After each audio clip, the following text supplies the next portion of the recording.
আল্লাহ আমাদের বানিয়েছেন, পৃথিবীতে পাঠিয়েছেন, এখানে আমাদের প্রয়োজনটা কি? আমাদের এই অস্তিত্বের উদ্দেশ্যটা কি?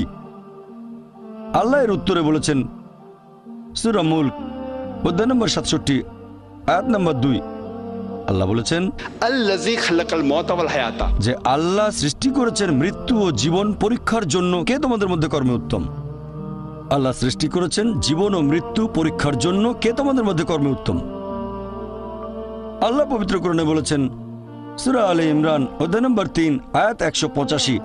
আল্লাহ বলেছেন কুল্লু নাফসিন যায়কাতুল মউত, প্রত্যেক জীব মৃত্যুর স্বাদ গ্রহণ করবে, আর চূড়ান্ত বিচার হবে রোজ কিয়ামতের দিনে। যাকে সেদিন দোজখ থেকে রক্ষা করা হবে আর বেহেশতে দাখিল করা হবে, সেই পৃথিবীর উদ্দেশ্য অর্জনে সফল কাম। কারণ এই পার্থিব জীবন ছলনাময় ভোগ ব্যতীত আর কিছুই নয়। তার মানে এই পৃথিবীতে আমাদের ইহকাল, এটা পরকালের জন্য একটা পরীক্ষা। যদি আল্লাহ সুবহানাহু ওয়া তাআলার আদেশগুলো মেনে চলেন তাহলে পরকালের জীবনে বেহেশতে যেতে পারবেন, আর আদেশগুলো না মানলে বেহেশতে যেতে পারবেন না, দোজখে যাবেন। তাহলে এই জীবন আমাদের অস্তিত্বের পেছনের উদ্দেশ্য। আল্লাহ বলছেন পরকালের জন্য পরীক্ষা।